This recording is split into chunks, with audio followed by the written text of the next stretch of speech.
jeudi soir de 19h à 19h30.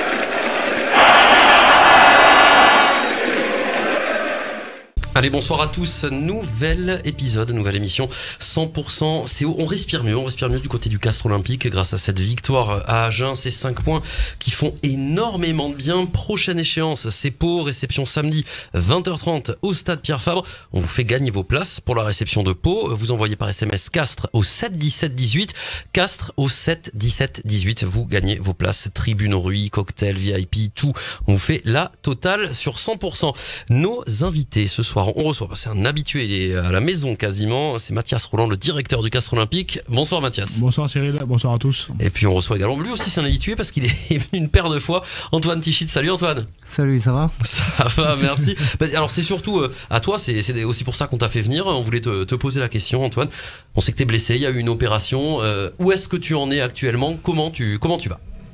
Mais tout va bien, l'opération s'est bien passée, j'en ai profité pour faire réviser un peu l'épaule aussi. Et donc j'ai fait le check-up total et là on va reprendre la course petit à petit et voilà, tout va bien. Il y a la révision des 30 000, on appelle ça. C'est ça, la révision des 30 balais. Il est reparti pour un moment là, c'est bien. T'en es où en termes de calendrier? Tu vas reprendre la course bientôt? Tranquillement, une reprise véritablement du terrain. Est-ce qu'on peut revoir Antoine Tichit sur le terrain cette saison ou est-ce que ça va dépendre? Comment ça se passe? Ouais, ça on peut pas trop le dire quoi. C'est vraiment l'avancée qui va faire que ou pas quoi. Mais en tout cas on travaille bien. Il y a Nicolas Fries qui s'occupe bien de moi, qui me soigne là et tout avance bien. On parlera après, on va te demander ce que tu fais de tes journées, comment ça se passe. On l'a fait déjà, on avait reçu Danny Kotze, Marc Clerc qui nous avait expliqué, voilà, ils avaient tous un petit peu leur truc pour s'occuper. On demandera qu'est-ce que tu fais Antoine, toi, pendant ces journées qui parfois, on le sait, quand on est blessé pour longtemps, peuvent paraître un petit peu longues.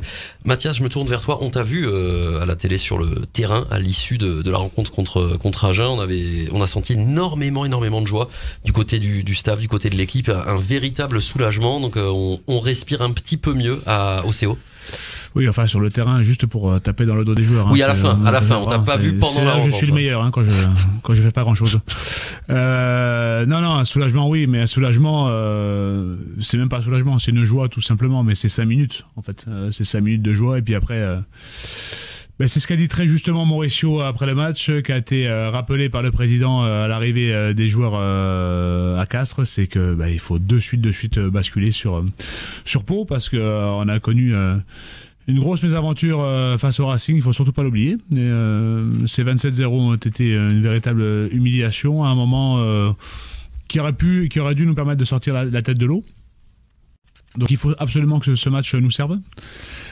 Et forcément, ça passe par une très grosse préparation et une très grosse remise en question. J'espère qu'on va avoir la lucidité d'être très vite retombé sur terre. Voilà, parce que on a joué une très très belle équipe qui a fait de très gros matchs en déplacement, qui a vraiment peu de réussite, notamment sur les 2 derniers matchs face à Clermont à domicile et aussi à Brive où c'est très dur, où il gagnait très largement à 10 minutes de la fin. Donc si on pense que ça va se faire tout seul, on va encore une fois se tromper. Donc c'est pour ça que je suis assez alarmiste. Donc quand je vous dis que ça dure 5 minutes, c'est la réalité. Vraiment, préparons-nous comme il faut parce que Pau va être un match très très compliqué. Justement, rien n'est fait en fait, c'est le message. Est-ce que cette réception n'est pas presque plus importante que le match contre Agen? Et vous savez, c'est ce qu'on a dit quand le cap a été refixé par Mauricio à la reprise le jeudi. Il reste 12 matchs. Là maintenant clairement c'est le mode maintien et ces 12 matchs vont être capitaux, notamment dans l'état d'esprit et dans la manière dont on va les préparer. Un match de rugby ça se prépare la semaine, ça se construit, ce sont des combats tout simplement, c'est un sport de combat et il faut les préparer tous avec la même intensité, la même envie.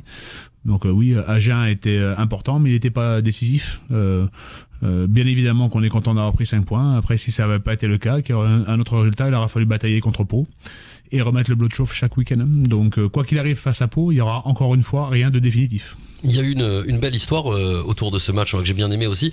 Vous en avez peut-être parlé avec lui. C'est Martin Lavaux qui est pas dans le groupe, qui profite que Geoffrey Pallis soit un peu malade pour rentrer titulaire. Paf, il claque le doublé. Ça, c'est les petites histoires. Ça montre aussi la force, la tenue d'un groupe. Oui, c'est la force de ce groupe. Hein. Bon, ça fait 10 ans que je suis au club, j'en ai vu passer quelques-uns. J'ai vu aussi le club à une autre période, une période un peu difficile aussi. Hein. Ça fait partie de l'histoire des clubs, donc il faut le regarder avec lucidité. Et ce groupe, il fait que tous les joueurs ont envie de jouer. Et moi, j'ai connu des périodes plus difficiles où il fallait compter les joueurs qui jouaient, qui étaient soit à l'infirmerie, soit pas là, soit... Donc là, on a vraiment un groupe de compétiteurs axé encore une fois sur le maintien d'un club, d'une institution. Ça fait 31 ans qu'on est dans l'élite, donc c'est important, c'est une responsabilité, mais à tous les étages du club. Et Martin symbolise ça. Martin n'était pas dans le groupe, effectivement, comme tu l'as justement dit. Mauricio l'appelait, dit il va falloir que tu sois remplaçant. S'il faut être remplaçant, je suis prêt. Et finalement, on se retrouve titulaire le matin et voilà, impliqué toute la semaine. Et à l'arrivée, quand tu es impliqué la semaine, ça peut arriver ce genre de choses dans le rugby pro. Il marque 2 essais, dont un qui est décisif avec un point qui forcément va compter parce que là tout va compter. Donc on est très content pour Martin, on est surtout très content pour le club et pour l'équipe. Et alors en parlant du groupe justement, on discutait un petit peu avant de commencer l'émission avec Antoine. Pardon, excusez-moi. C'est très radiophonique. C'est l'émotion, c'est très radiophonique, excusez-moi, c'est la période de la grippe et tout ça. Antoine, on disait l'implication du joueur blessé de longue durée dans le groupe, la transmission, tu m'as dit que tu discutais énormément avec les jeunes piliers. Alors il y a des jeunes, hein, Matt Tierney, Wayan de Benedettis aussi, ça c'est quelque chose qui est important, la relation que tu peux avoir avec les plus jeunes. Ouais, c'est ce que je me suis dit il y a 15 jours, 3 semaines, c'est qu'il va falloir que t'aides d'une façon ou d'une autre le club, parce on peut tous donner un peu, et par exemple ce matin là, on avait programmé avec Wayan, on a regardé les mêlées, j'essaie d'apporter un peu mon expérience pour qu'il corrige 2-3 détails et qu'il puisse être encore plus performant que ce qu'il est. Tu en profites aussi pour regarder, tu as un peu de recul évidemment sur les prestations de l'équipe, sur la période. Comment tu la vois, comment tu la vis cette période? Ça a été très compliqué, il y a eu le gros point noir du Racing et puis là on a l'impression cette respiration offerte contre Agen avant le stress de samedi. Comment je la vois? Déjà j'en ai connu des périodes comme ça parce que voilà, avec Oyo on jouait le maintien et c'est comment on peut l'expliquer, c'est bien aussi de jouer le maintien, quoi. C'est un championnat qui est différent où il faut s'arracher tous les week-ends et voilà, quand je vois tous les joueurs qu'on a, quand même, où il y en a il y en a pas mal qui sont tarnés, qui aiment leur club, l'implication qu'ils y mettent et voilà, ça a scoré ce week-end par exemple.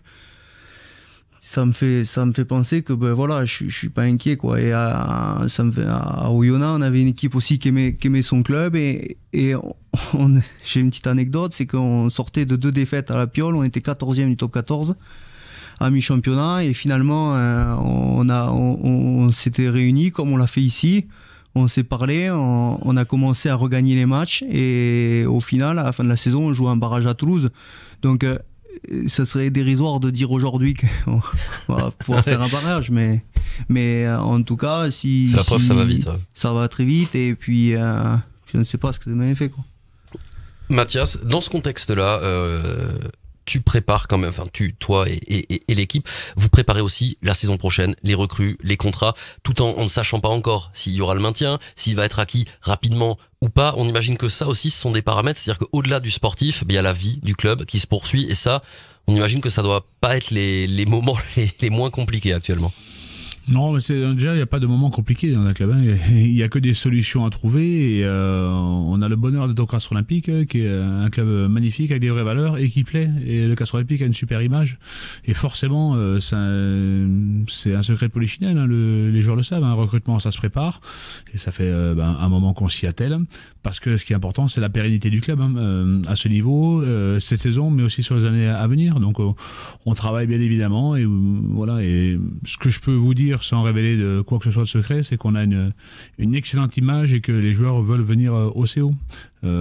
Pas forcément pour le top 6 ou tout ce que vous voulez, parce que l'image que le club a, l'image que le club donne, ça correspond vraiment pleinement à des valeurs de certains joueurs.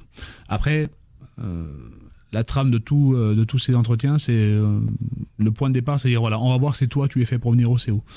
Voilà, c'est nous qui choisissons. Après, le joueur peut aussi choisir si on le veut, il peut ne pas venir, mais c'est nous qui validons quand même. On ne subira aucun joueur. Il faudra qu'il rentre dans le moule. Et c'est ce que dit Antoine. Ça prouve qu'on ne s'est pas trompé sur Antoine. Il parle de club tarnais, il parle de joueurs de club, il parle de mecs qui aiment leur club.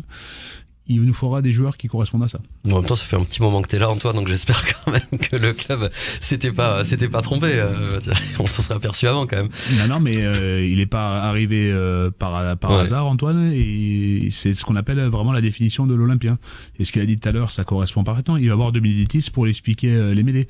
Parce que dans ces périodes-là, c'est les 35-40 joueurs du groupe qui vont être importants. Les blessés, le remplaçant du remplaçant aura son rôle à jouer. Si le mec qui vient, qui fait la gueule, qui apporte de l'énergie négative, ce ne sera pas bon pour le rendement de l'équipe. Et au-delà de l'équipe, c'est tout un club, tout un territoire qui peut en pâtir. Donc chaque joueur a un rôle essentiel et c'est ce qu'on leur a rappelé. Mais moi, quand je les vois en réunion, je suis bien évidemment, ça serait manquer d'humilité de dire que je ne suis pas inquiet, mais je suis rassuré de voir le groupe qu'on a. Parce qu'on a vraiment des mecs qui sont impliqués pour leur club. Mathias Roland, Antoine Dichita avec nous dans 100% CO. Le gros match, c'est samedi 20h30 à Pierre Fabre, la réception de Pau. On vous fait gagner vos places. Vous envoyez par SMS Castres au 7 17 18. Et ça, c'est le jingle que tu n'as pas envoyé, Nico. Mais c'est pas grave, c'est une tradition dans cette émission. On le fera plus tard. Je voulais tu parlais de l'image, Mathias, et on en discutait un petit peu avec Antoine. Il y a quelque chose aussi qui est en train de changer, de basculer. On l'avait pas vu depuis un petit moment. C'est que l'équipe de France regarde maintenant du côté de Castres. Wilfried Humpatin qui a été appelé, Baptiste Delaporte, et maintenant c'est tout frais en Anthony Gelon en début de semaine. Ça, c'est important aussi. Ça dit quelque chose. Ouais, et puis on espère peut-être Antoine Tichit quand il va reprendre, c'est aussi une probabilité. Donc oui, l'équipe de France, regarde, l'équipe de France a un staff de gens issus de clubs, de gens qui connaissent pour certains le club, puisque Laurent Labie en fait partie, Karim Ghazal en fait partie, William Savat, il n'a pas fait partie du CO, mais il fait partie de notre génération entre guillemets avec Mauricio. Donc ce sont des Raphaël Ibanez aussi qui est passé par le club, donc forcément qu'on a des rapports de confiance avec eux, mais surtout un staff qui est très ouvert et très à l'écoute des clubs, ça c'est vraiment une grosse plus-value, je pense, pour l'équipe de France et aussi pour les clubs, parce que quand on envoie les joueurs là-bas, il est important qu'on ait aussi des feedbacks et aussi qu'ils fassent confiance au club. Vous savez, si les 3 joueurs dont vous avez parlé sont là-bas, c'est qu'il y a eu des gros échanges avec Mauricio pour savoir s'ils étaient prêts, pas prêts, dans quel état ils étaient. Et voilà, ça se fait constamment pour le moment en coopération, et c'est, je pense, la meilleure manière de rendre l'équipe de France performante, ce qui est essentiel aujourd'hui. Ça fait du bien, Antoine, ouais, c'est de voir les copains partir comme ça en équipe de France, de se dire on regarde aussi chez nous. Ouais, d'un point de vue joueur, déjà c'est hyper important même pour les copains, mais aussi ce qui est important, c'est que on se dit que c'est possible d'y être sous le maillot du Castres Olympique. Donc des fois on se dit il regarde un peu plus à droite, à gauche. Mais je crois que là, la dynamique est en train de changer et c'est important que cette émulation, par exemple, elle se crée. On a 3 troisième lignes de classe internationale et qu'il y ait une petite émulation et qu'ils se disent que c'est possible avec le maillot du CO. En tout cas, on espère à un moment que, peut-être d'ici la fin du tournoi, qu'un des appelés castrés fera une feuille. Ce serait fabuleux pour le club, bien évidemment. Bon, pour le joueur, bien sûr, parce que c'est le rêve de tout joueur. Et puis, encore une fois, je le répète, il y a une très bonne dynamique qui s'installe et ça correspond, en fait. Il y a une vraie réalité avec le travail qui est fait dans les clubs. Voilà, c'est ça, et c'est ça qui est important. On parle de l'image. Je voudrais revenir sur un point qui a été assez criant par moment pendant le match contre Agen. Ça a été la discipline, encore une fois. On a vu une équipe castraise qui a été surpénalisée. En début de saison, Mauricio l'avait dit, sur la discipline, sur l'image aussi, renvoyée parfois. Il voulait vraiment travailler là-dessus. Et encore une fois, la discipline, ça a été compliqué. Alors, qu'est-ce qui se passe ? Est-ce que ça reste le gros point à travailler pour Castres d'ici la fin de saison ? Est-ce que c'est une incidence de plein d'autres paramètres ? Où est-ce qu'on en est de la discipline castraise ? Non, mais la discipline, oui, évidemment, c'est un leitmotiv de Mauricio et ça va être corrigé parce que sans arrêt, effectivement, il le rappelle. Alors je dirais qu'on a eu quand même pas mal de matchs cette saison, on a été quand même plutôt dominé que dominant, donc on a plus de chances de prendre des pénalités quand on est dominé. Alors espérons que cette seconde partie de saison, on arrive à rebasculer, à reavoir la possession du ballon, à mettre les équipes adverses sous pression. Et puis, effectivement, d'avoir moins de pénalités qui peuvent nous mettre en difficulté. Voilà, parce que c'est sûr que la discipline, encore plus dans ces périodes où on joue le maintien, elle est capitale. Antoine, ça c'est un truc qui vous, depuis le début de la saison, on en parle, de cette question de la discipline, les cartons jaunes, les pénalités, etc. C'est un truc qui vous rend fou entre joueurs quand vous en parlez entre vous. Vous dites mais comment c'est possible de passer d'une des équipes les moins pénalisées, en plus on peut prendre la stat sur plusieurs années, à cette situation-là actuellement. Je suis pas sûr de ça quand même. Non mais peut-être pas la moins pénalisée, mais sur les dernières années, il y avait quand même une discipline qui était meilleure que maintenant en tout cas. Non, mais on y travaille, quoi. Puis c'est le gros message du staff. Donc c'est ce qu'il faut qu'on arrive à changer un peu les mentalités et l'image qu'on renvoie. Je pense qu'on renvoie une image qui est des fois un peu négative et peut-être que ça nous porte un peu préjudice cette saison. Maintenant, voilà, quand tu t'engages, tu fais des fautes. Donc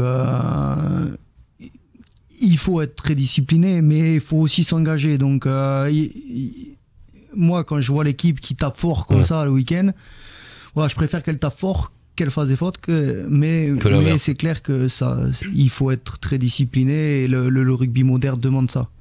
Avec cette stat, le COK a passé 172 minutes à 14 en infériorité numérique depuis le début de la saison. Je sais pas, alors je connais pas les autres les saisons précédentes, mais ça doit être on n'a pas dû le faire déjà quand même, autant de cartons jaunes. Il faudra peut-être commencer par vérifier, Cyril. Non, on vérifie pas, au feeling c'est le doigt mouillé. Oui, c'est un point, mais après voilà, on discute effectivement. On a fait une réunion récemment avec Mauricio, avec les arbitres. Il y a une très bonne démarche qui est insufflée par Jérôme Garcès, le nouveau patron des arbitres au niveau national, avec Franck Machiello. Voilà, on échange, et surtout ce que dit Antoine, c'est important. Il faut qu'on ait cette image qui évolue clairement, parce qu'il ne faut pas qu'on soit entre guillemets les pénibles de service, et qu'on soit sanctionné parfois plus par image aussi que par faute. Alors bien sûr que moi je trouve que les arbitres sont globalement excellents dans le top 14. Sincèrement, il y a une vraie évolution. Donc faisons avec eux et adaptons-nous à l'arbitrage qu'il faut. Après, encore une fois, je rejoins parfaitement ce que dit Antoine. Quand on s'envoie comme ce week-end, c'est pas dérangeant de prendre 12 pénalités. Voilà. Il y a eu des matchs, effectivement, on a pris beaucoup de pénalités avec moins d'engagement. Voilà. Moi, je préfère effectivement avoir ça. Alors oui, effectivement, c'est un secteur important. Mais le plus important, c'est de prendre les points en classement. Donc ça fait partie des points, par contre, qu'il faut quand même faire évoluer. Mais ça, Mauricio, encore une fois, c'est un leitmotiv important. On a un arbitre, pour information, qui vient intervenir une fois par semaine au Levezou pour corriger les attitudes, pour corriger le rapport aussi à l'arbitre, qui est très important. Voilà, c'est tout ça qui compte à la fin. Avec, pour info, un petit Rory Cocotte, moi j'ai bien regardé contre Agen. Pas un mot plus haut que l'autre. Il a été vraiment, c'était. C'est l'image, il est toujours comme ça. Toujours comme ça. Mais là, c'était particulièrement. On a particulièrement bien vu Mathias Rolland, Antoine Tichit avec nous dans 100% CO. On arrive à la fin de cette émission. Je voudrais juste en profiter pour vous rappeler la victoire des seniors féminines. Elles ont battu Gaillac ce week-end. C'était le derby 27-13. Nouvelle victoire des féminines du Castres Olympique, qui font une super saison. Je vous rappelle également qu'il y a la journée de détection de l'association Castres Olympique. C'est le 26 février. Ce sera au Reil à 14h. C'est pour les jeunes nés en 2003, 2004 et 2005. Et puis le club de Trèbes sera invité samedi pour la réception de Pau. Le COK s'est entraîné à Trèbes début février. C'est dans le cadre du partenariat avec la région. Rendez-vous samedi 20h30 au stade Pierre Fabre. On vous fait gagner vos places. Vous envoyez Castres au 7 17 18 par SMS. Castres au 7 17 18. Et puis sinon, rendez-vous à la radio. Vous écoutez 100%. Vous vivrez cette rencontre en direct et en intégralité. Merci Antoine. On attend avec impatience de te revoir en pleine forme sur le terrain. Merci, c'est gentil. Juste un petit mot pour les supporters. Voilà, simplement leur dire qu'on a besoin de samedi, qu'on a besoin d'un stade un peu hostile. Comme l'a dit Mathias, ça va être un match très très compliqué. Et voilà, il va falloir pousser fort pendant 80 minutes. Merci Mathias. Rien à ajouter, il a fait le job. Il a tout dit. Il a fait le job, c'est très bien. Mais voilà, mais c'est important, c'est bien que ça vienne d'Antoine. Les joueurs ont besoin de ce soutien. Il y avait 3 bus de supporters à Agen. Tout ça, ça pèse et tout compte dans notre club. L'implication de tous les joueurs, comme j'ai dit, de tous les membres du staff, mais bien sûr de nos supporters qui sont essentiels à notre vie de club. Et bien sûr pour supporter l'équipe. Donc vraiment on a besoin d'eux ce week-end contre Pau. Samedi 20h30, tous à Pierre Fabre et le reste à l'écoute de 100%. Bonne soirée à tous.